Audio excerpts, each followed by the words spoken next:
Jalen Hurts for Alabama. He was my preseason Heisman winner, but this season, despite having pretty good numbers so far, I think 1,300 yards total offense, 12 TDs. You really break down the film, and Alabama is still not completing the deep ball. That's going to be an issue as we mature later on into the season against some of these good secondaries like Auburn and LSU. So something to watch.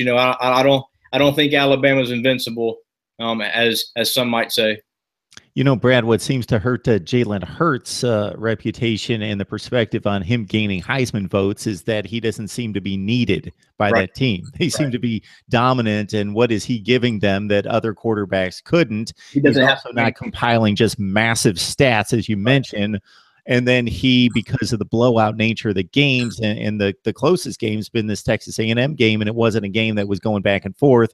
It was a game in which they almost blew a big lead. I don't think it was really in doubt, but made it close at the end. So you need either massive stats or you need to be a difference maker that's making plays in clutch situations, and he just hasn't necessarily had the opportunity to do either one of those things for Alabama. But in the end, he may be a national championship quarterback that has an undefeated record. We shall see.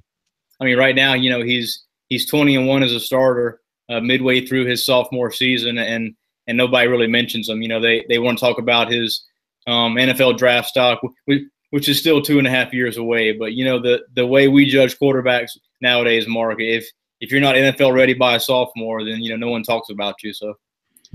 Yeah, I like to separate the two levels of play and say, hey, I know every offseason I'll rate the positional rankings at each position in college football. And when it comes to the quarterbacks, everybody's jumping on my back and sending comments about NFL readiness. And that's not how I'm evaluating the players.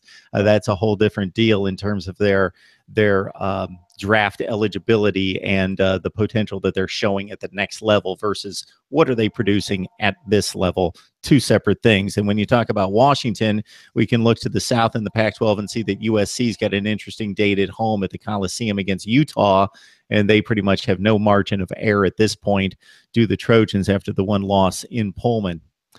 All right, talking college football with Brad Crawford. We appreciate you, Brad, coming on board, and we'll be looking for you on 24/7 and CBS Sports. Thanks for having me.